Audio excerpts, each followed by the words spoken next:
بسم الله الرحمن الرحيم، وبه نستعين. وأصلي وأسلم على سيدنا محمد وعلى آله وصحبه أجمعين. أيها الأحباب الكرام، متابعي قناة سلام الإعلامية المباركة، السلام عليكم ورحمة الله تعالى وبركاته.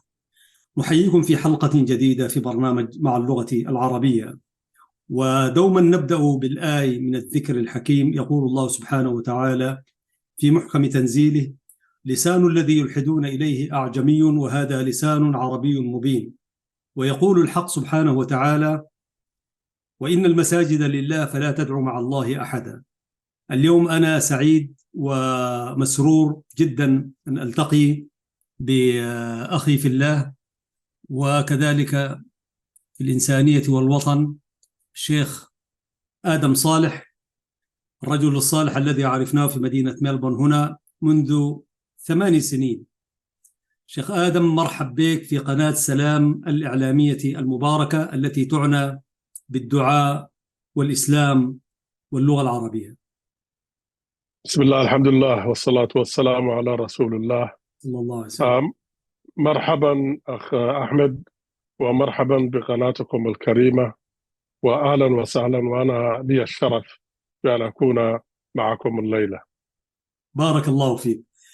طبعا بالجغرافيا التي وزعنا إياها ذلك المستعمر، شيخ آدم هو من الصومال الشقيق، ولكننا نؤمن أن المؤمنين إخوة أينما كانوا، ونحن كإريتريين نكن كل احترام وتقدير للأشقاء في الصومال العزيز، والصومال الذي وقف مع شعبنا أيام المحن وأيام العسرة ولا يزال.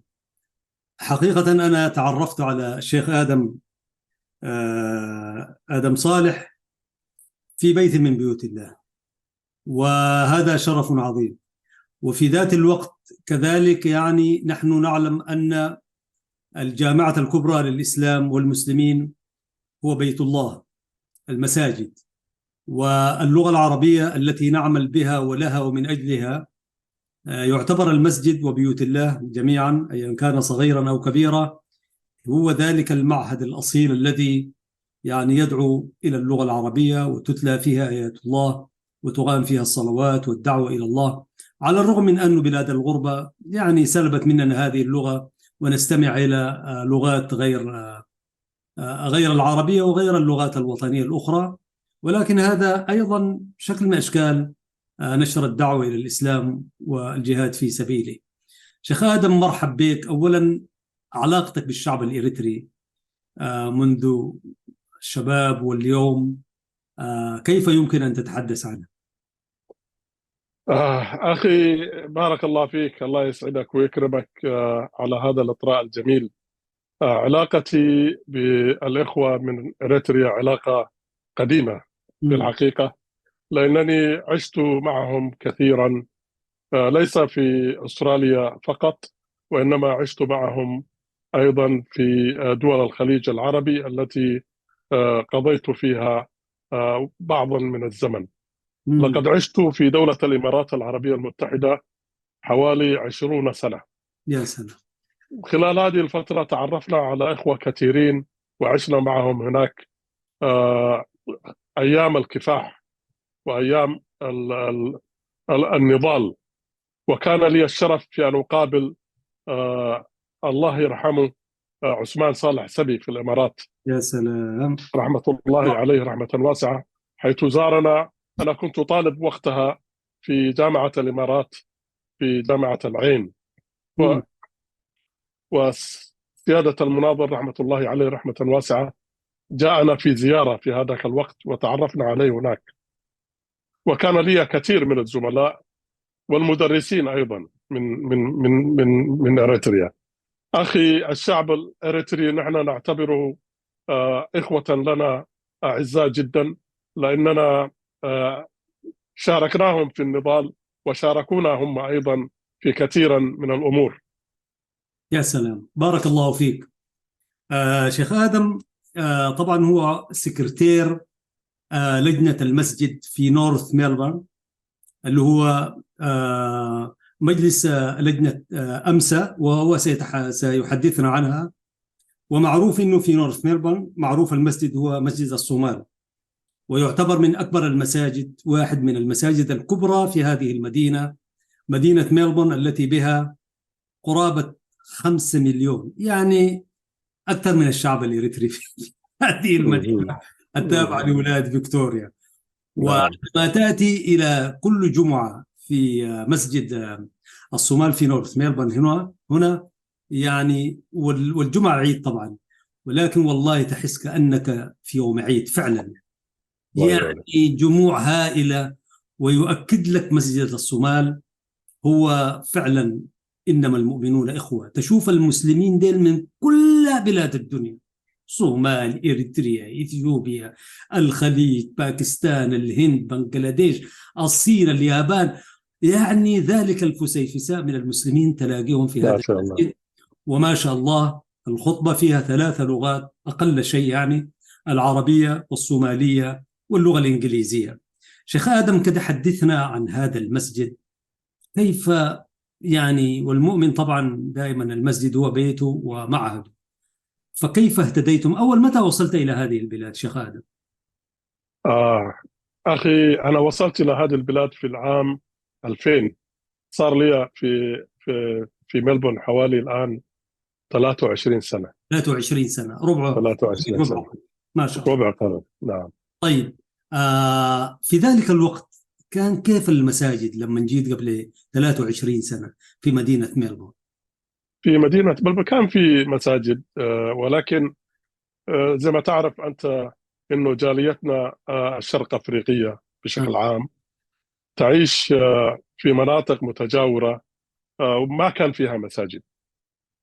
وأقرب مسجد كان لنا اللي هو مسجد الألبان في كالتون.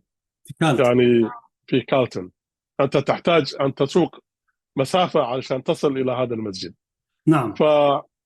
فالحاجة هي دائما أم الاختراع، يعني حاجة المسلمين في هذه المنطقة وهم كثر بصراحة هي التي دعت إلى التفكير في عمل مسجد في هذه المنطقة. جميل. نعم. جميل. كان في مساجد كثيرة بس متباعدة في مناطق مختلفة. في بريستون كان في مسجد في في مناطق متباعدة. وفي ماديسون برضو، يعني برضو في ماديسون كان في مسجد أيضا. صحيح. وفي السيتي وفي المدينة في مسجد ولله الحمد. المسلمين أسسوا مساجد كثيرة في مدينة ملبورن مثل ما تعرف، ولكن في أحياء مختلفة. الحي الذي نحن نعيش فيه والذي تتركز فيه جاليتنا الكريمة ما كان فيها مسجد. جميل. ومسجد كالتون اللي هو المسجد الألباني، حيث هو أقرب مسجد لي الآن الحمد لله، من البيت إلى المسجد يعني درايف يمكن دقيقتين، هذا فضل من الله. الحمد لله. يقال إنه هو أقدم مسجد، صحيح المعلومة دي؟ أقدم مسجد في ميلبورن. صحيح الكلام هذا صحيح. أقدم مسجد وأول مسجد بني في مدينة ملبورن هو هذا المسجد، مسجد الألبان في كالتون. له مشهور، هو مسجد صغير ولكن جميل ونظيف وما شاء الله، وفيه مصلى للنساء وللرجال. لك الحمد. الآن نصلي فيه متى ما تمكنا والحمد لله. طيب. انتوا شعرتوا انه ما في مسجد قريب لكم الا كالتون وفي السيتي وبرضه في ميديسون. ايوه. فكيف جاءت الفكرة يعني من هنا؟ لكن كده دخلنا في السيرة في التاريخ، ما هي الجهود التي قمتم بها؟ والله الحمد لله الحمد. بعد ما تكاثرت الجالية في مدينة ملبورن أصبحت الحاجة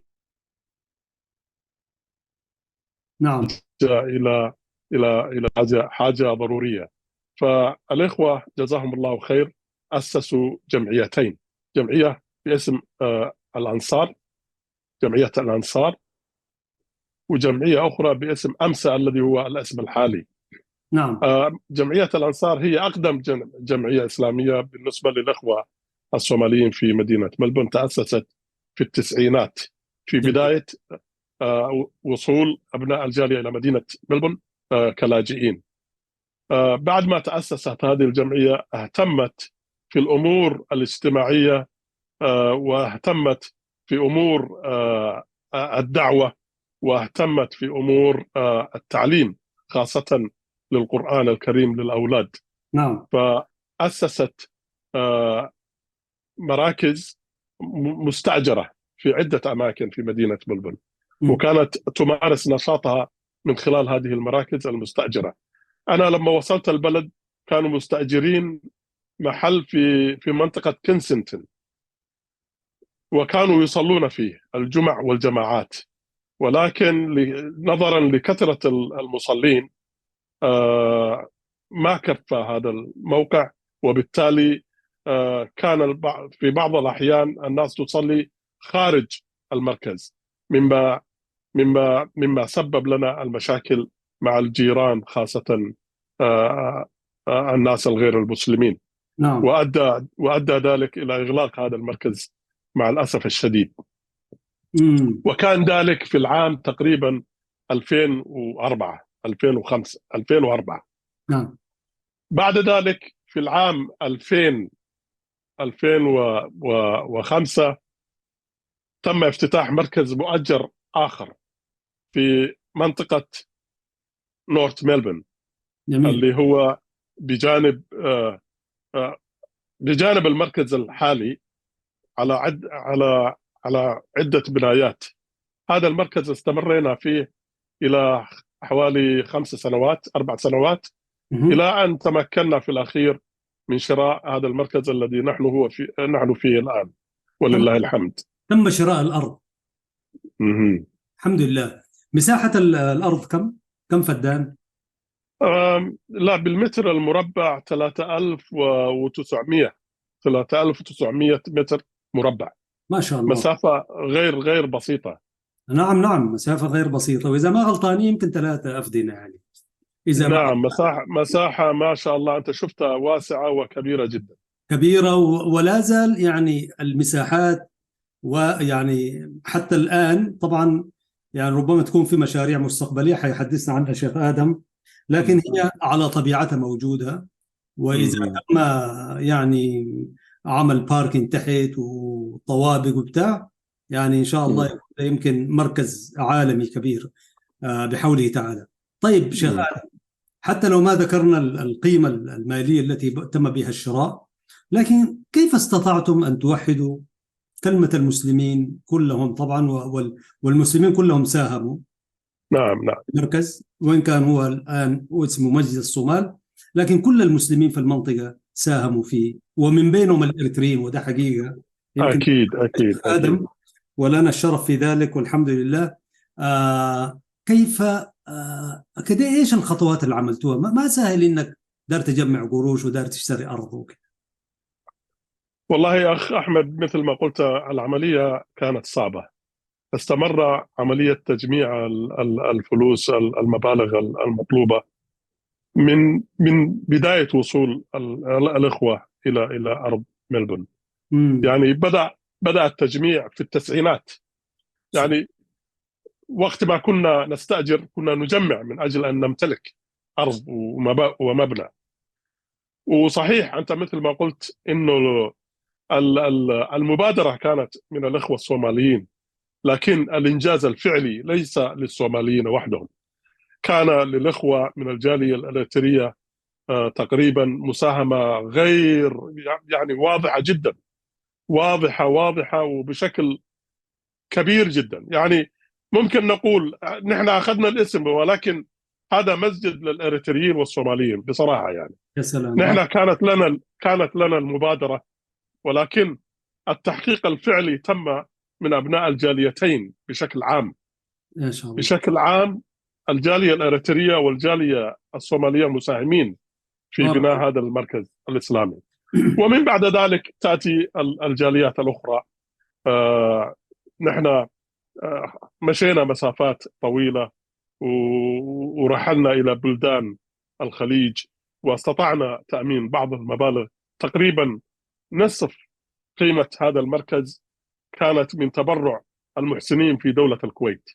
الله أكبر. بعد ما أرسلنا وفد من جمعيتنا إلى دولة الكويت لهذا المسعى، وتم بحمد الله وشكره تأمين تقريبا نصف يا سلام. قيمة هذا المركز من دولة الكويت، من جزاهم الأخوة الله خيرا وإحسانا والله. المحسنين.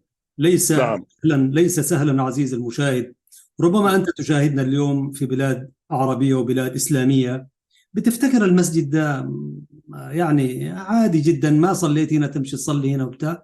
لكن في بلاد الغربة قسما بالله أن يكون مسجد وتؤدي فيه صلاتك ولو فريضة واحدة في اليوم، وتؤدي فيه الجمعة والجماعة وصلاة العيدين والمناسبات، يعني هذا ليس أمرا سهلا. وأن يكون هنالك مكان تصلي فيه، مع أنه الدولة كمان فاتحة، فليس أمرا سهلا عزيز المشاهد وعزيز جدا. المشاهدة. ولذلك لهم الشكر الإخوة الأشقاء في دولة الكويت.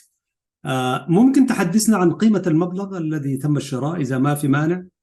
نعم نعم، ممكن جدا أخي. نعم. تم وبحمد الله شراء هذا المركز بقيمة 3 مليون و200 ألف دولار أسترالي. 3 مليون و200 ألف دولار. و200 ألف دولار. نصف هذا المبلغ مثل ما قلت لك، نصفه إن لم يكن أكثر من النصف من المحسنين في دولة الكويت. وكان جزاهم الله الشيخ خيرا. وكان بارك الشيخ الله. جمال الحداد رحمة الله عليه. نجعل ونسأل الله أن يجعل هذا العمل في ميزان حسناته. هو توفى الشيخ جمال الحداد، هو الذي سعى معنا لتأمين هذا المبلغ، وهو من الكويت، وكان رجل خير. في ميزان له حسناته إن شاء الله. مبادرات خيرة كثيرة قصورا في في في الجنة. في دول كثيرة في أفريقيا نعم. وفي آسيا وفي أوروبا. ومن بنى بيتا من بيوت الله بنى لله له في الجنة. الله نعم. له بيتنا اللهم في إن شاء الجنة. الله في عليين ومع السابقين المقربين إن شاء الله بإذن الله. فهذا المركز مثل ما شفت هو كان في البداية عبارة عن وير هاوس أو مستودع مم. أجهزة إلكترونية. كان مستودع كبير. نحن استطعنا أن نبني في مقدمته مثل ما أنت شاهدت اللي هو المسجد. نعم. ولكن نصف المبنى ليس مكتمل. عملنا بعض الفصول الدراسية، ولكن المنطقة الخالية اللي أنت شفتها إن شاء الله حيكون لها استخدامات في المستقبل إن شاء الله تعالى. بإذن الواحد الأحد. كان ذلك سنة كم لما دفعت المبلغ وبديتوا تبنوا كان ذلك كان ذلك في 2010. 2010؟ سنة 2010. أيوة 2008 أنا لما جيت لسه كان مم. بدايات نعم نعم. الحمد لله. نحن حولنا المركز باسم الجمعية في 2010، وبعدين بدأنا البناء. نعم نعم الحمد لله. البناء انتهى في 2012 تقريبا. الجزء المصلى هو ما شاء. المسجد. طيب الخطة المستقبلية الجاية، يعني بعد 10 بعد 15 بعد 20 سنة، ما هي الخطة المستقبلية للمسجد؟ والله أخ أحمد، مثل ما أنت شفت المنطقة فيها تطوير بنائي. وصادفتنا في الأيام الأخيرة مشاكل من الجيران اللي هم البنائين أو الديفلوبرز كما بيسموها في لهجتهم هنا. هذيلا يريدوا بناء ناطحات سحب على على الشمال والجنوب من المسجد، على الشمال والجنوب. فطلبنا نحن أن نبني غرفة يتم فيها أشياء كثيرة اللي بيسموها متعددة الاستخدامات. محل يلعبوا فيها الأولاد الكرة اللي هو الاندورس اللي بيسموها الداخلية، كرة القدم الداخلية والباسكت بول. وفي نفس الوقت تكون مساحة للمناسبات والمناسبات اللي تحتاجها الجمعية الكوميونتي أو الجالية. جاليات المسلمة. نعم. نعم. نحن قدمنا لمدينة ملبورن على أساس أن نبني هذه الغرفة. وافقوا. وبعد ما وافقوا صار لنا اعتراضات من الجيران اللي هم مثل ما قلت لك البنائين. أيوة. وكان اعتراضهم على أساس أن المنطقة هذه بتكون منطقة متطورة، وهذا المركز اللي هو أمسا بيكون مشوه لمنظر البناء، ونحن ما نسمح ببناء بسيط بهذا الشكل. كان في اعتراض شديد. لله الحمد استطعنا التغلب عليهم في المحكمة، ولكن الأمر لم ينتهي إلى الآن. هم استطاعوا عرقلتنا في البناء، واستطاعوا تأخيرنا لمدة 3 سنوات. هذا التأخير تسبب في ارتفاع قيمة البناء الذي كان سوف يكلف 1 مليون واحد أصبح الآن بيكلف 5 مليون، وهذا شيء صعب جدا. نعم. ففي المستقبل إن شاء الله نحن نريد أن نبحث عن مستثمرين مسلمين يستطيعوا أن يبنوا المنطقة على شكل طوابق متعددة، ويكون في الأسفل طابقين إلى 3 طوابق للجامع إن شاء الله تعالى. نعم. إن شاء الله. نعم. موفقين بإذن الله. يعني تواكبوا الخارطة البنائية المعمارية. نعم. وفي نفس الوقت برضو يظل المسجد قائم موجود. نعم. وأنتم ما شاء الله يعني إن شاء الله ربنا يوفقكم. شيخ آدم، مشاهدينا الكرام، لازلتم مع قناة سلام الإعلامية المباركة، ونتحدث عن مسجد أمسا أو مركز أمسا للمركز الإسلامي في مدينة ميلبورن، في منطقة نورث ميلبورن، اللي هو في ولاية فيكتوريا في أستراليا البعيدة ديك. يعني أو الحاجات دي قربتنا لكم مشاهدينا الكرام. نعم. حدثنا عن اللجنة التي تدير شؤون هذا المسجد.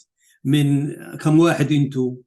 وجزاكم الله خير. طبعا عمل تطوعي، أنتم لستم موظفين، عندكم تحديات الغربة ومسؤولياته وكذا، ولكن تنشطون في الدعوة إلى الله. يعني فعلى الأقل من باب شكر هذه اللجنة، وإذا ما في مانع تحدثنا عن أسماء، وجزاهم الله خيرا. الهيكل قائم كيف كذا يعني؟ نعم أخي، في اللجنة عندنا لجنة تنفيذية اللي هم مكونة من 5 أفراد، اللي هو رئيس الجمعية، وأمين الخزينة، والسكرتير اللي هو أنا، وبعدين 3 أعضاء آخرين. الرئيس الأخ عبد الرشيد أحمد اللي هو رئيس الجمعية، ما شاء الله.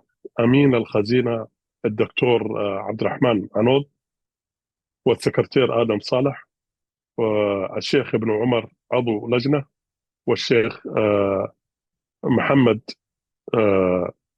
عضو لجنة، شيخ آخر. ما شاء الله. يعني وفي المسجد، وفي لجنة اللي هو اللجنة العليا اللي هي مكونة من أخيار من أعضاء الجالية، وهم كثيرين، يعني يجتمعون يمكن في كل 6 أشهر مرة. اللجنة العليا هذه عددها كم؟ عددها حوالي تقريبا 20، بس هم ما هم مشاركين في في في في الأعمال اليومية مثل ما قلنا. نعم. بس هم لجنة عليا، لجنة استشارية. لجنة استشارية. نعم. لجنة استشارية، ولكن أعمال المجلس أو أعمال المسجد، نظافته، إدارته، تهيئته، مراعاة شؤونه المختلفة، قائمة على هذه الخماسية. نعم. وبالإضافة إلى ذلك توجد لجنة الشباب اللي هي مكونة من البنين والبنات، وهذه عددهم كبير. هذيلا مش صوماليين بس، يعني كل أبناء الجالية مشاركين فيها. نعم. فعلا الذي يصلي في المسجد بيلاقي حركة الشباب وإدارته مع التبرعات والنظافة وتوجيه المصلين للأماكن وهكذا.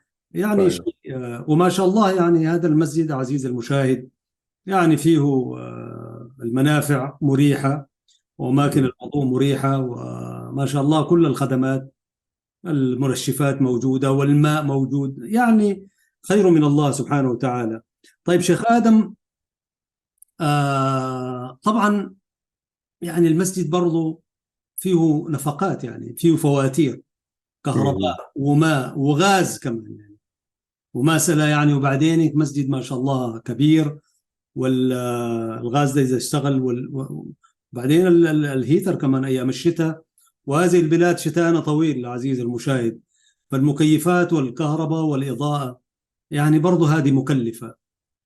كيف يتم تغطية هذه المنصرفات أو تكاليف الإضاءة، المياه وما إلى ذلك؟ والله يا أخي مثل ما قلت صحيح كلامك. مصاريف المسجد كبيرة وكثيرة. نحن استطعنا وبحمد الله أن أن نختزل بعضها من الحكومة. كان في ضرائب على الأرض، فاختزلناها هذه لأنه في مراعاة للجمعيات الغير ربحية، مهم. فاستطعنا اختزال بعض هذه المصاريف. ولكن ما زلنا ندفع مصاريف الكهرباء والماء والغاز مثل ما ذكرت. وليس للمسجد مدخل آه، تجاري مثل ما شفت حتى دخل الآن. دخل تجاري. ولكن ما في دخل تجاري. كل المصاريف تدفع ولله الحمد من أبناء الجالية المصلين في المسجد. تجميعات يوم الجمعة، تجميعات يوم الجمعة، وبعدين من السنة إلى السنة في رمضان. التجميع الأكبر يكون في رمضان، في نعم. رمضانات كل سنة. هذه المبالغ تحفظ في في الأكاونتات التابعة للمسجد وتصرف عليه ولله الحمد. له ونحن الحمد. مثل ما تعرف يعني ما نتقاضى أي أجور. نعم نعم. نحن كلنا متطوعين في المسجد ولله الحمد. له الحمد والشكر، وإن شاء الله في ميزان حسناتكم. الله طيب يبارك. شيخ آدم، كفكرة مثلا، لو أمسى يعني مجلس أمسى أو الجمعية بتاعت أمسى دي، هذه اللي هي اختصار للجمعية الإسلامية الصومالية في الصلاة. ميلبورن، شيء من ذلك أليس كذلك؟ لا، هي جمعية أستراليان مسلم سوشيال سيرف. جمعية آه، جم... أمسا أستراليان مسلم سوشيال سيرفيسز ايجنسي. جميل جدا. أوكي. أيوه. جميل. طيب ما عملتوا عضوية يعني بمعنى شنو؟ لو مثلا فتحتوا العضوية في المسجد مثلا، بمعنى مم. انه اي مسلم يكون عضو في هذه الجمعيه، وبعدين تخطوا شروط، يعني على الاقل كل مسلم مثلا لو فتحتوها لكل المسلمين في المنطقه وخارج منطقه نورث ميلبورن، وفي نفس الوقت تفرضوا قيمه معينه، يعني غير التبرعات هذه، قيمه معينه، اشتراك شهري، يعني يقول مثلا $5 في الشهر او $10 في الشهر، وكل مم. عضو يلتزم. صحيح الناس حيسجلوا كتار، ولكن الذين يلتزمون يعني ما حيكون كثير. فمثلا إن شاء الله نسبة 50% لو التزموا، دي ما كانت تغطي لكم بعض المصاريف، ولا في عندكم شيء من ذلك يعني؟ لا، كنا نقوم بذلك مم. وقت ما كنا نستأجر. وقت الإيجارات كانت المبالغ المطلوبة للتأجير كبيرة. يعني في الشهر كنا ندفع $5,000 في الشهر الواحد، مم. بالإضافة إلى مصاريف الأخرى. في نعم. هذاك الوقت كنا نعمل هذه القوائم العضوية، وكان ولله الحمد ناس كثيرة ملتزمة فيها. بس وبعد ما اشترينا المركز صار ولله الحمد ما ندفع غير المصاريف الكهرباء والمويه والغاز، وهذه ولله الحمد يتم تغطيتها مثل ما ذكرت لك. آه، مم. تبرعات يوم الجمعة ورمضان إلى رمضان ما شاء الله. يكفي ولله الحمد. فضل من بس الله. من أجل تطوير المركز نحتاج إلى مبالغ أكبر، وهذه تتطلب أن نفكر في تأسيس مداخل تجارية للمسجد، الله كافتتاح مطعم، كافتتاح آه، أي مكان مناسب لإدخال مبالغ كبيرة للمسجد إن شاء يمكن الله. هذا تفكير العضوية موجود. ممكن تفتح برضو، العضوية تفتح يعني، لأنه افتتاح مطعم في المسجد، والآن داخلين أنتم على مرحلة جديدة، مرحلة التطوير بشكل عام ربما هنا. لكن فتح باب العضوية مثلا هذه قد، لأنه ما كل الناس بيجوا يصلوا مثلا الجمعة والصلوات الأخرى، أحيانا الناس التزامات لديهم خارج، وفي ناس محسنين يا شيخ آدم ممكن نعم يلتزموا ويدفعوا. فلو فكرتوا في هذه المسألة برضو عشان ما تغطوا التكاليف الأخرى، لأنه برضو في النظافة، نظافة صح. المسجد ما حاجة سهلة يعني. والصيانة. والصيانة نعم. نعم نعم. فعلا فعلا.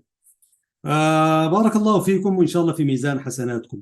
طيب الله شيخ يبارك فيك. آدم، من الملاحظ، يعني أنا والحمد لله كل جمعة معكم بفضل الله سبحانه وتعالى، ألاحظ أنه برضو يؤكد على أن المؤمنين إخوة، وهذا المسجد هو بيت الله وبيت أي إنسان مسلم. فيتردد عدد من الخطباء بلغات مختلفة في المسجد، يعني يتناوبوا يعني. ففكرة التناوب في خطبة الجمعة هذه وإن كان منطلقها إسلامي 100% صح، لكن أنتوا لجأتوا لها لماذا شيخ؟ هل لأنه العمل عشان هو تطوعي، ما فيش إمام راتب ثابت يعني يخطب، ويعني يكون كموظف مثلا نتيجة للظروف؟ تناوب الخطباء هي حاجة إيجابية، لكن دار أسمع منك شهادة. الله يجزيك الخير. عملية التناوب هذه من أجل التخفيف على الخطباء والأئمة. عندنا شيخ راتب الآن، إمام راتب، مم. ولو كان ليس لا يعمل بأجل. براتب كامل، نصف راتب، مم. نصف حسب الإمكانيات، هو متطوع نصف تطوع. يا سلام. فالإمام اللي هو الشيخ سلطان هذا إمام راتب يعتبر، يا سلام. ولكن آه، نريد أن نعطي أو نفسح المجال للإخوة الدعاة المتمكنين من أداء الدعوة.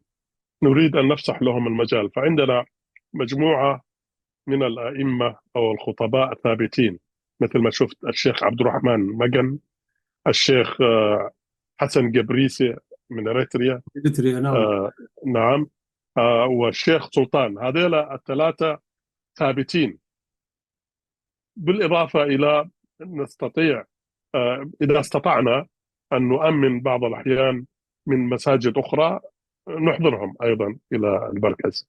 نعم. ولكن الثلاثة الخطباء هذول يعتبروا ثابتين، الشيخ مجن والشيخ حسن قبريس والشيخ سلطان. هذول الثلاثة هم الثابتين. نعم، ولكن الحق يقال والله أنا استمعت، يمكن شاهدت 20 خطيب خلال سنة وشيء يعني، نعم. وكل خطيب له أسلوبه وله طريقته.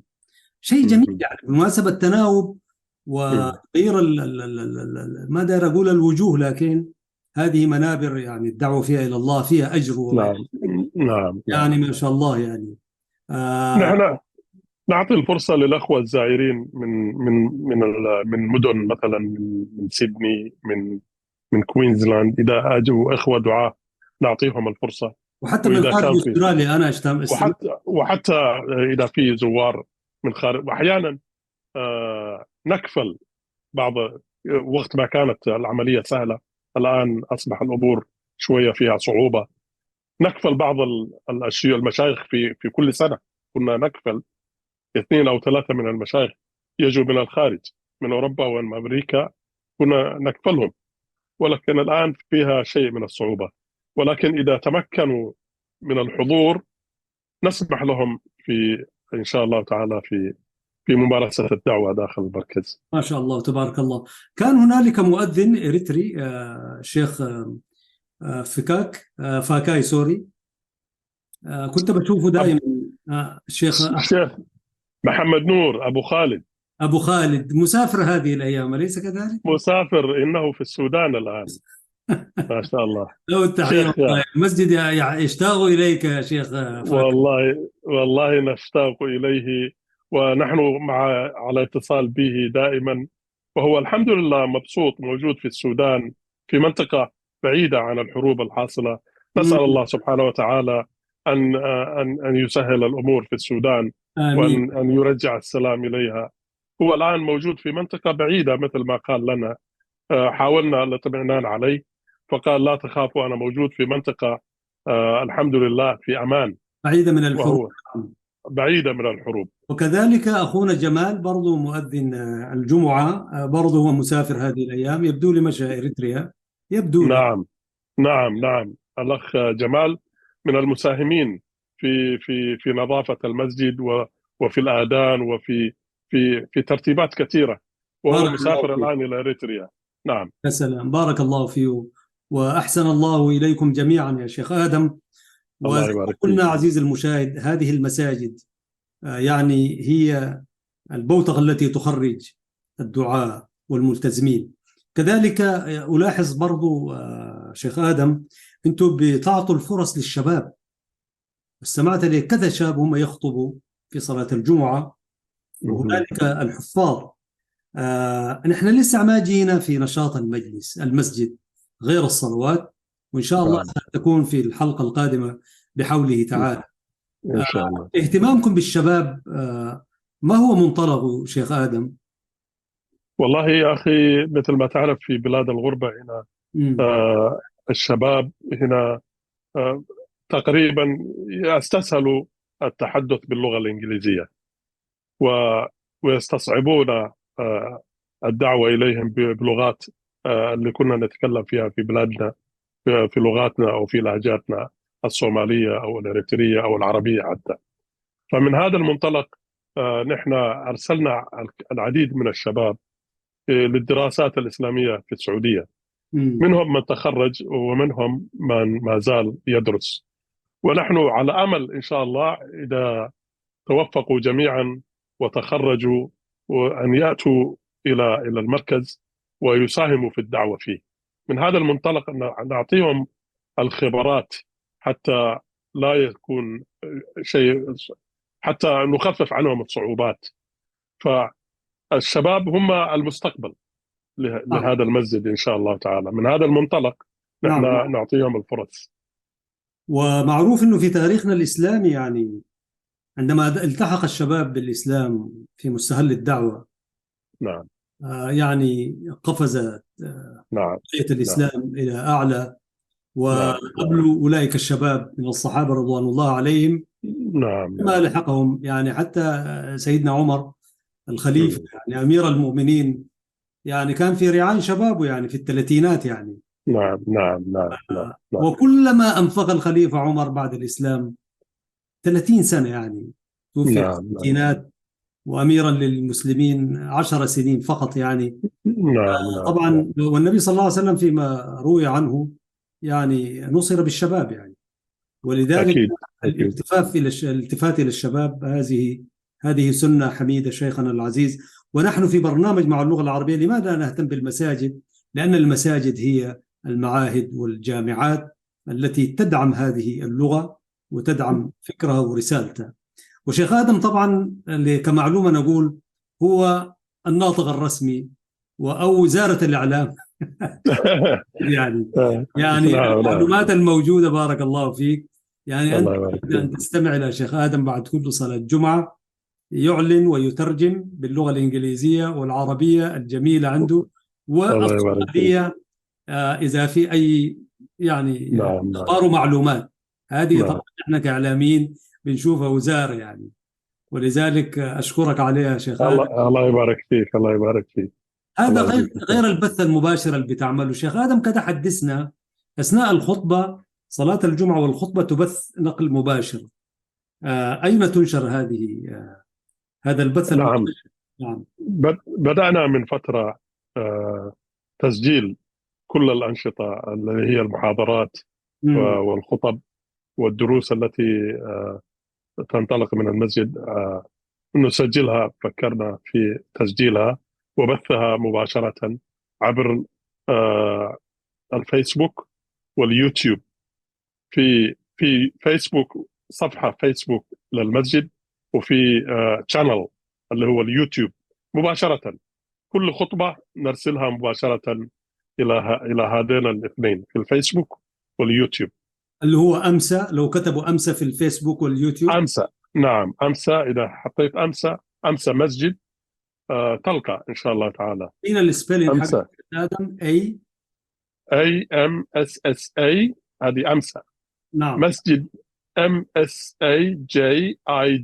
مسجد. مزيد من المتابعة يعني. نعم نعم. شيخ آدم، بالإضافة إلى أنه رجل دعوي ورجل سكرتير اللجنة، لكنه رجل إعلامي كمان. هذا البث المباشر هو يبثه شيخ آدم، يجي بالستاندر حقه والكاميرا، أيوة. ورجل يعني شغلك مضاعف. أنا أعرف أنه ليس سهلا أن تتابع بث مباشر وتنقل، هو الذي ينقل البث المباشر. الحمد لله. ميزان حسناتك يا شيخ آدم. الحمد لله الحمد لله. بتابع طبعا حتى وأنا جالس، لكن بتابع جهدك، وهذا جهد الحمد لله. مقدر، وإن شاء الله في الحمد لله. حسناتك شيخ آدم. الحمد لله. شيء بسيط، هذا التكنولوجيا الحديثة سهلت لنا الكثير من الأمور شيخ أحمد. ومنها نستخدم سوفت وير اسمه بريزم، ممكن تعرفه أنت. هذا السوفت وير يمكنك من إرسال الإشارة إلى موجتين في نفس الوقت، اللي هو الفيسبوك واليوتيوب. فنستخدم هذا الشانل إن شاء الله. بارك الله يجزيك الخير. شيخ آدم. كده المشاهد دار يعرف من هو شيخ آدم يعني. والله شيخ آدم يعني لوجه الله يعني، من باب وأما بنعمة ربك فحدث يعني. الله يبارك فيك. نشأت الله يبارك فيك. وهذه اللغة ودرست والله عملت وين يعني. والله يا أخ أحمد، آدم صالح، أنا من مواليد الصومال، في الشمال، شمال الصومال. بس رحلت منها وأنا طفل صغير، ما مستوعب، إلى اليمن. فكبرت وترعرعت في اليمن، في عدن. في عدن. وبعد ذلك، بعد ما خلصت المرحلة الابتدائية، انتقلنا إلى دولة الإمارات، أبو ظبي، مع الأسرة. جميل. فعشت في الإمارات المرحلة الثانوية والمرحلة الجامعية. أنا درست في كلية العلوم، اللي هو الرئيسي جيولوجيا، علم الأرض، رجل عالم. والفرعي كيمياء. أنا دارس علوم واشتغلت هناك، اشتغلت في الإمارات في التدريس فترة، وبعدين انتقلت إلى هنا. وخلال تواجدي في الإمارات، في أستراليا، اشتغلت مع شركة أسترالية للتنقيب عن المعادن والبترول في الصومال. مشيت معهم هناك واشتغلت معهم 2 في نفس المجال. صومال، نعم. اشتغلت معهم 2، عملنا استكشافات واكسبلوريشن كثيرة، ورجعت بعد ذلك إلى أستراليا. ومن ثم موجود يعني ما استجدنا غير يعني بعض الكورسات الخفيفة اللي هي تساعدك، مثل الانفورميشن تكنولوجي، أخذت كورسات فيها. وأخذنا في البيزنس ادمنستريشن، أخذنا بعض الكورسات، وهكذا. التنقيب ليش خليته مع الشركة، ولا أنهت عملها؟ هي أنهت عملها بعد ما اشتغلنا هناك 2. تعرف أنت ظروف الصومال. نعم. ما استطاعوا إكمال المشروع بسبب الصعوبات الموجودة هناك، فتخلت عن المشروع. والآن أنت تعمل كما نزورك في فوسكري، في وكالة سفر وسياحة، أليس كذلك؟ أنا أشتغل في التجارة. نعم، الآن عندي محل للسفر والسياحة ولتحويل الفلوس إلى شتى بقاع الأرض. ما شاء الله، ما شاء الله، تبارك الله، ورجل هميم. بعدين في جزئية كده برضو في منطقة فوسكري دي يعني قريبة من وسط المدينة، حيث يعني عدد كبير من المسلمين من الجاليات المختلفة، أصحاب أعمال صغيرة وكبيرة. برضو شيخ آدم ومجموعته أنشأوا مسجد صغير، مصلى يعني تؤدى فيها صلاة الجمعة الجمعة كذلك والجماعة. وده حنفرد له مساحة إن شاء الله. هذا عمل المسجد الكبير. وهكذا هو المسلم يعني أينما وجد فهو يعني يزرع الخير، وليس هناك أفضل ما هو خيرا، أفضل ما هو من المسجد. وجزاكم الله خير. شيخ آدم، الله يبارك فيك. يعني كده دايرين نعرف ما هي الأسباب إنه كثير في المساجد هنا في مدينة ملبورن، نحن في الختام إن شاء الله توقف فيها صلاة الجمعة مرتين، وهنالك برضو 3 مرات، يعني 3 دفعات، يعني المجموعة الأولى ثم المجموعة الثانية ثم المجموعة الثالثة، نتيجة لظروف العمل بالنسبة للمصلين. إلا أنه في مسجد الصومال هي جمعة صلاة واحدة. فهل أنتم تسيرون على ذلك جمعة واحدة فقط، أم كان عندكم يعني صلاتين عشان ما يجوا الناس اللي ما تمكنهم ظروفهم وصلاة واحدة مثلا؟ لا، أعتقد أنه المساجد التي تقام فيها صلاتين ليس لظروف العمل، وإنما للسعة. نظرا لضيقها لا تكفي جماعة واحدة، ولذلك جزئت إلى جماعات في أوقات مختلفة. ولكن بالنسبة لمسجدنا أنت شفت يعني مساحة واسعة جدا، فجماعة واحدة تكفي. وإنما إذا استدعت الحاجة إلى وجود جماعة أخرى ممكن عملها، لا بأس، ما في أي مشكلة، ولكن لم نرى الحاجة لها في الوقت الحاضر. نعم. وفي المصلى طبعا في جناح للنساء.